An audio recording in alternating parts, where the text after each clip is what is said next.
Malcriada Productions would like to offer a content warning ahead. Your mental health matters more than just a view. Thank you everybody for watching and enjoy the show. El patriarcado es un juez que nos juzga por nacer y nuestro castigo es la violencia que no ves. El patriarcado es un juez que nos juzga por nacer y nuestro castigo es la violencia que ya ves. Es femicidio, impunidad para mi asesino, es la desaparición, es la violación, y la culpa no era mía, ni dónde estaba, ni cómo vestía, y la culpa no era mía, ni dónde estaba, ni cómo vestía, y la culpa no era mía, ni dónde estaba, ni cómo vestía, y la culpa no era mía, ni dónde estaba, ni cómo vestía. El violador eras tú. El violador eres tú. Son los pacos, los jueces, el Estado, el presidente. El Estado opresor es un macho violador. El Estado opresor es un macho violador. El violador eres tú. El violador eres tú. Duerme tranquila, niña inocente.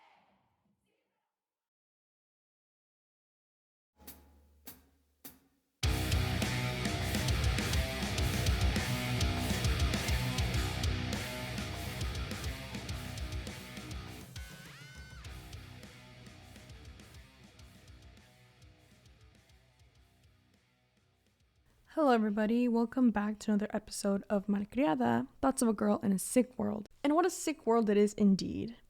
This is your host, Sadria Knives, here to talk to you about all things femme, fair, and feared. Thank you so much for being here, and I mean that. Guys, I want to be honest. I know this podcast is public and out there for the entire world to see, and some might think that I'm just airing out dirty laundry. But in all honesty, I don't care. I've spent all my life letting people control what I do, what I believe in, and when I say people, I usually just mean my family. I have the support of my younger siblings, but other than that, there's not really anyone that supports me in my direct family. And like I said before, I love my parents, but I just hate the way they have treated me and continue to treat me. And this is my show, okay? And if I want to talk shit about my experiences and the people who've hurt me, I will. Is there going to be a chance that someone could use this against me? Yeah. But that's already happened to me before with my own blood. You think a stranger's opinion is going to hurt me more than my own blood? No. And who cares?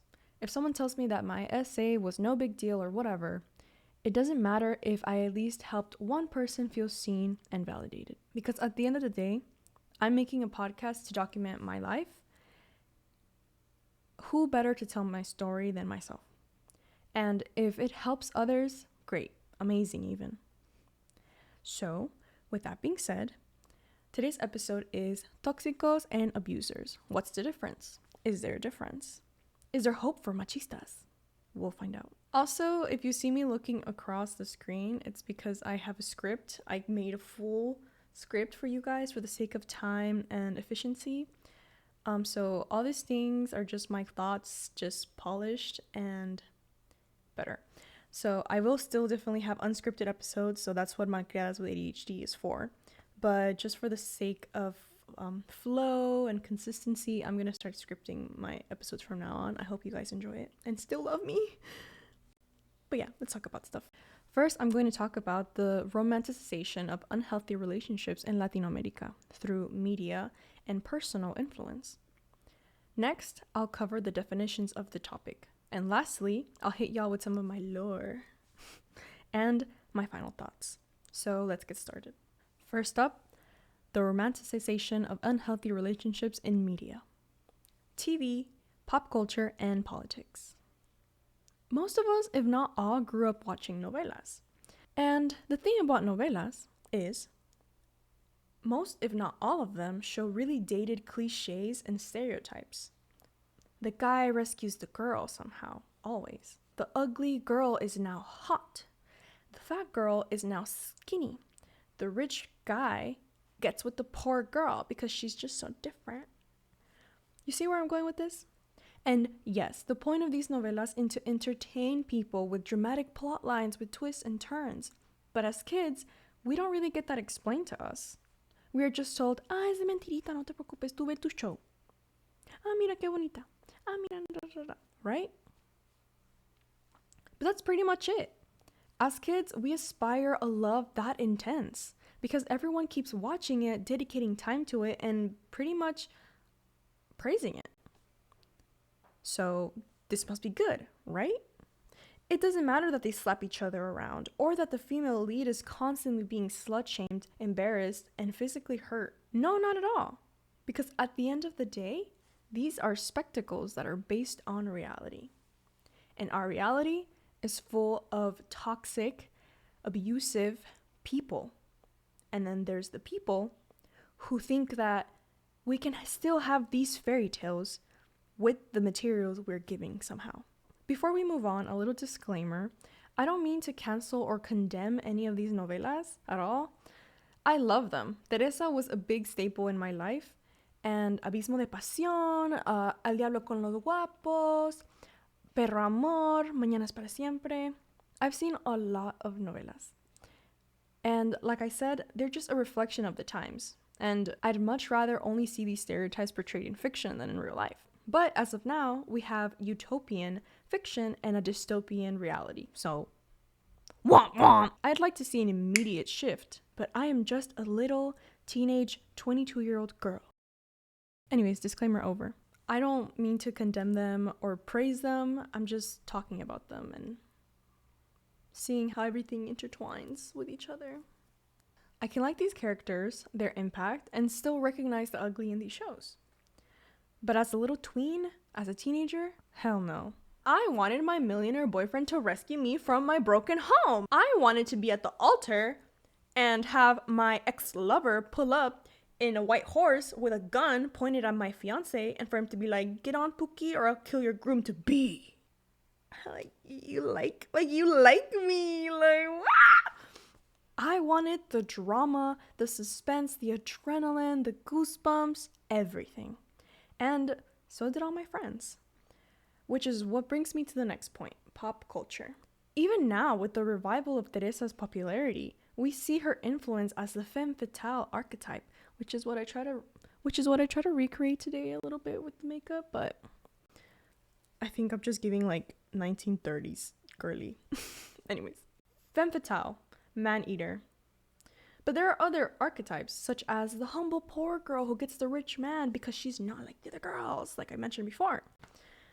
There has been a lot of discourse on social media about how the saturated labels that we place on women can be very harmful. But this is what's currently flooding all our feeds. This is what our brain is registering for later. And you'd be lying to yourself if you say that you didn't find them appealing or entertaining at the least. What kind of girl am I? What kind of clothes should I wear? What kind of woman should I aspire to be? Who should I be? Who am I? Who am I? We want answers. A lot of us idealized Teresa growing up as little girls. We found ourselves in similar situations.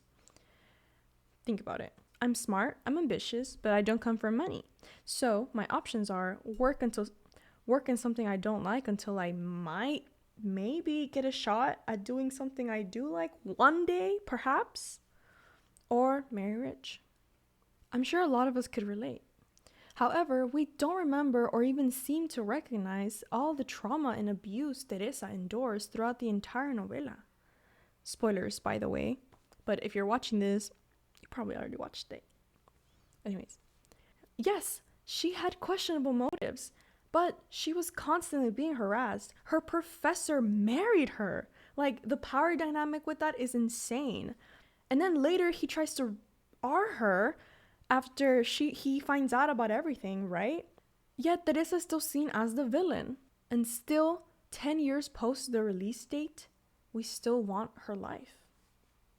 It's as if women and femmes understand that with any type of empowerment tactic we invent to cope, we are still vulnerable to the toxic/abusive mindsets of machista men. Femme fatale, divine feminine, gremlin girl, clean girl, manic pixie, or whatever. Women and femmes keep changing, morphing, and working on ourselves as if we're the problem, thinking we need fixing. No, baby girls. No, my darlings. It's the machistas that need to remedy the mess that they've made. Which takes me to the final part of this section, politics. In 2019, 571 women in Colombia were murdered in femicides, despite a 2015 law meant to impose harsher punishments on men who have murdered women. Just 13% of cases end in a conviction. In Mexico, 10 women are killed violently each day, the highest rate of femicide in Latin America. By the end of April this year, back in 2020, 163 Mexican women had been killed in femicides during quarantine. The song I played in the intro is an activist chant called Un violador en tu camino, which translates to a rapist in your path. It was made in reaction to all the femicide that was going on in Latin America and still continues to happen to this day. Women and femmes are killed for simply existing. Forms of femicide include intimate, being one of the most common, non-intimate, honor killings, sexual orientation or gender-based murder, cultural identity murder, armed conflict murder, and female infanticide. Again, I'm going to link all the sources in the show notes, so if you guys want to check out the articles I got this from, lots of good information to know. And yes, these all have a hatred and a prejudice. These all have a hatred and a prejudice in their intentions. It's not a, hey, you did me wrong, we have a conflict, let's fight it out. No. It's a, I'm going to abuse you, use your body, kill you, and no one's gonna do anything. Because you don't matter. Because you are the object. Because you serve me. You should not have a choice in what kind of partner you want, what kind of sex you want, what kind of identity you want. No. Only men can do that. And only men can take a look at which dolly they want for their house. And you just have to deal with it and make it work. It's never the man's fault for whatever situation he's in. But it's always a woman and the femme's fault. And this toxic machista mindset infiltrates the law, the government. Shit, it is a motherfucking government. Goddamn. Anyways, let's take a breath before we move on, because I know that we talked a lot about heavy stuff, and in this moment, if you're listening to this, I hope that you're safe. I validate you, and we don't deserve this. This is wrong, but it is how it is, and we have to push forward. So let's take a breath.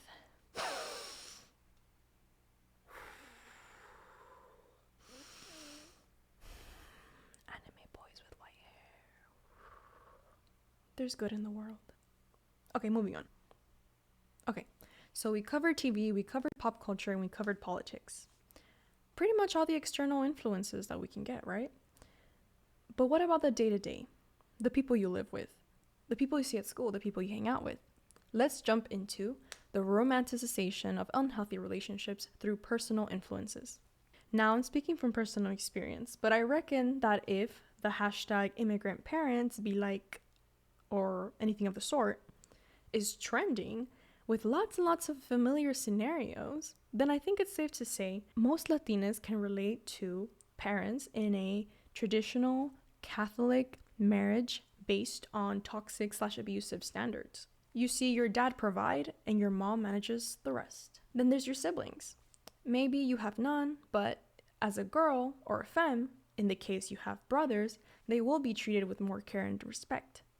And if you have sisters, you guys are going to be put against each other. But maybe all this happens and you're still there for each other and are able to break cycles. So good for you. But then there's a very likely case that each child will just accept the role set in place by their parents. And the cycle continues through generations and generations. And lastly, we have peers and friends. Everyone is making out in the hallways. Your friends are all in relationships. Maybe all they talk about is their boyfriend. Everyone is just aspiring to have a date, to the prom, to the homecoming, to the Valentine's dance. Da, da, da, da, da. There's this pressure that we must find the love of our lives when we're in our teens and tweens.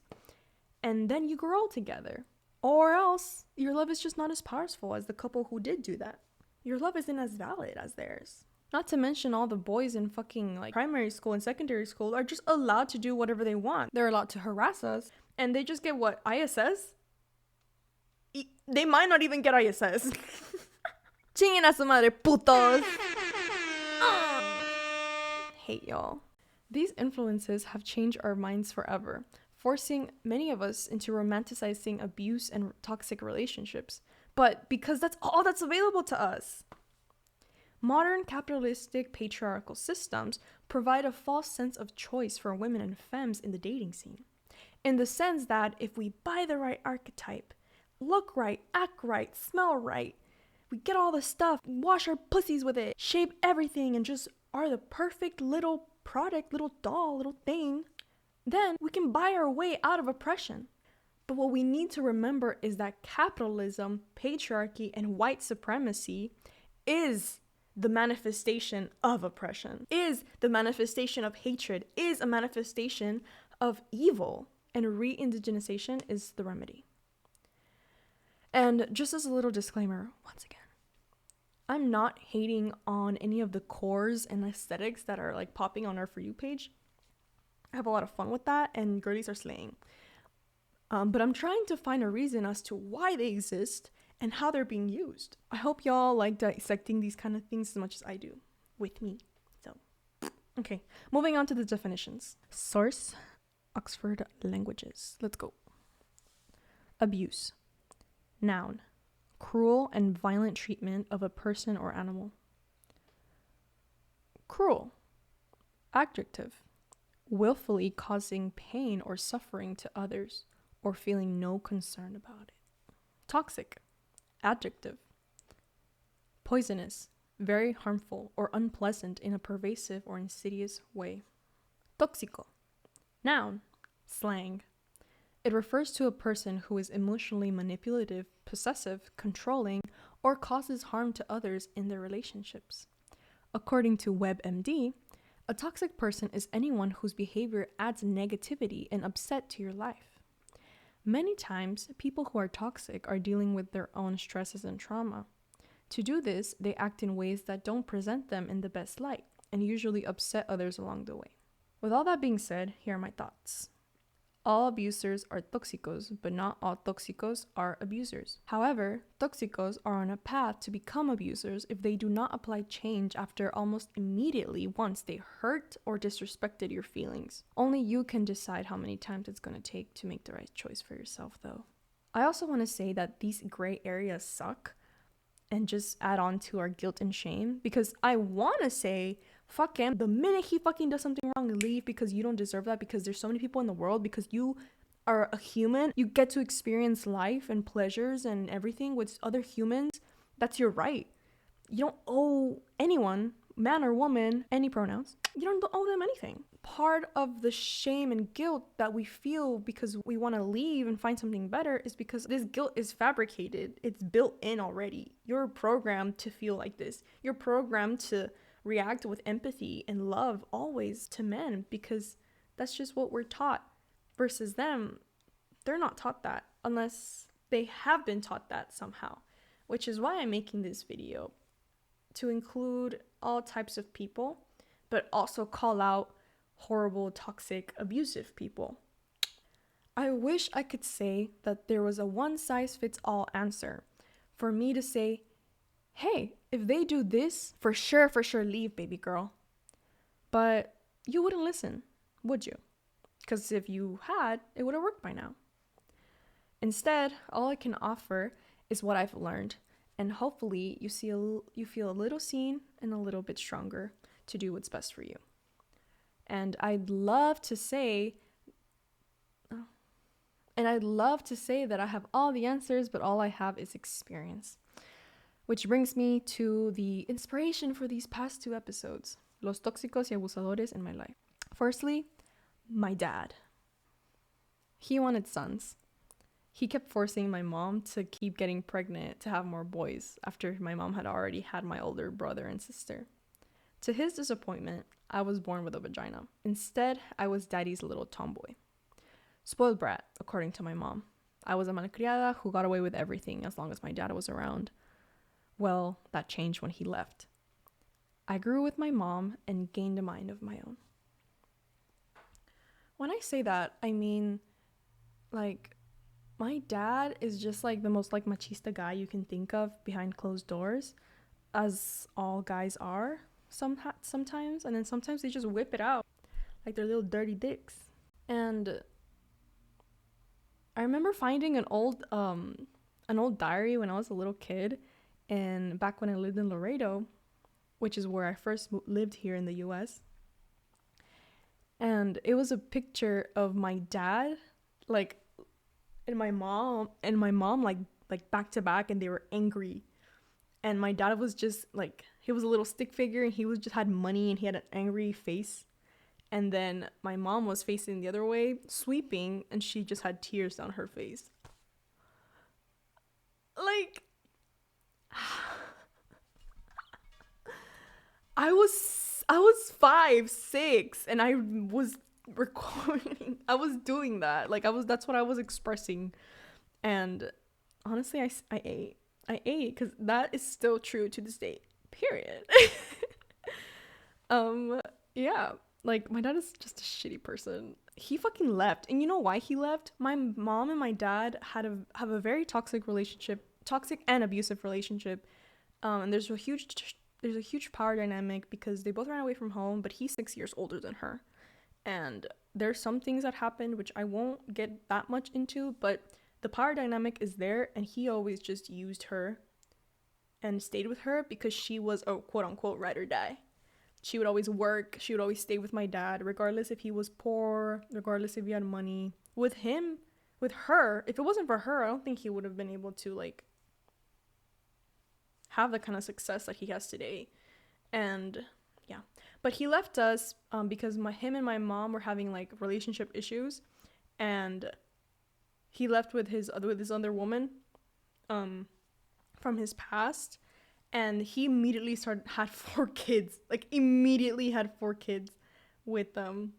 And she didn't know, like, because he didn't tell her anything. He didn't tell her about his life or what I'm going to do when I leave. Like, moving on. There's this saying in Spanish, el hombre llega hasta donde la mujer deja. As a kid, I thought, what the fuck are y'all talking about? And as I grew into my body, I heard it more and more. But what does it mean? A man only gets as far as the woman allows. Fucking bullshit.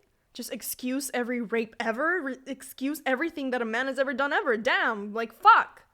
Like, oh, it's like, I swear to God, if there was ever, like, let me think of like a shitty ass scenario. Hold on. If there was ever some guy who went, I don't know, to the jungle and killed all the elephants, all of them. He murdered all the elephants and he ate them, and then he went over and then cut down all the trees and then shot everyone who was in the trail. People would probably be like, oh, it's his mother's fault. It's his mother's fault for choosing to bear a son. Like, that's literally what they would do, and they totally have. Oh, I hate that phrase, and there's so many other phrases in Spanish that just, and I'll get into that right now. These types of phrases were the ones that lived in my head when my little boyfriends begged me to do things that I knew I wasn't ready for.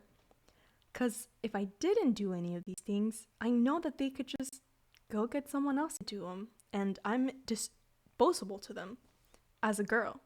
I also got groomed, lol. Probably one of the most embarrassing things that ever happened to me, honestly. Like, now it's just like laughable. It's like, maybe if I had better phrases running around constantly in my head, like the ones we have now about consent and boundaries and self-love and all this bullshit, maybe I wouldn't have all these mental scars. Maybe. Out of all the men in my life, my dad, my older brother, my groomer, my rapists, my exes, and even old guy friends, none of them ever really protected me. Duh, no, not the rapists, right? But here's the thing, like, they acted like they were. They act like that's the only job and they're doing it. And it's really disgusting. Yeah. So I've had I've had my fair share, okay, of toxic and trauma. So yeah, it's awful. I wish I knew then what I know now, and maybe I just wouldn't have wasted so much time. I swear to God, if I wasn't like groomed and abused and all that bullshit, I probably would be at Harvard right now.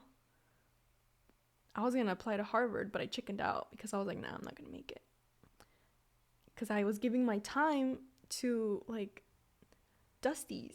I was giving my time, and not just dusties, like not just the fact that they were broke. I was dealing with abusive people and toxic people who didn't value me because they didn't know how, because they were taught to not value partners and women. So yeah. To this day, I don't have a close friendship with a straight cis man because they all want to fuck me, and also we have nothing in common. Anyways, que todos los machistas se piquen la cola y que saque todo el dedo todo cagado, cochino, guacala, estúpidos, me la pelan. Yeah, that sounds like a good final thought. That's the episode, you guys. I hope you enjoyed it. I hope you learned something. Again, please rate the podcast. Just a reminder, rate it, write a review, share it with your friends. Let me know what you think. Comment, please. Like, I don't know where to go. You know, you guys need to tell me what you want, and I'll provide. I know this has been really heavy, like, topics lately. I feel like I always kind of get really deep into it, but, like, it's like, how do you not fall? Like, how do you not? I don't know. I have a really nice little treat for you guys. There's gonna be one more super analytical episode after this one, and then a really silly funny one, and I kind of gave a little Easter egg on this episode, so if you find it, you find it, and if you don't, you don't. And yeah, all right, you guys, thank you so much for watching another episode of Malcriada, Thoughts of a Girl in a Sick World. And what a sick fucking world it oh.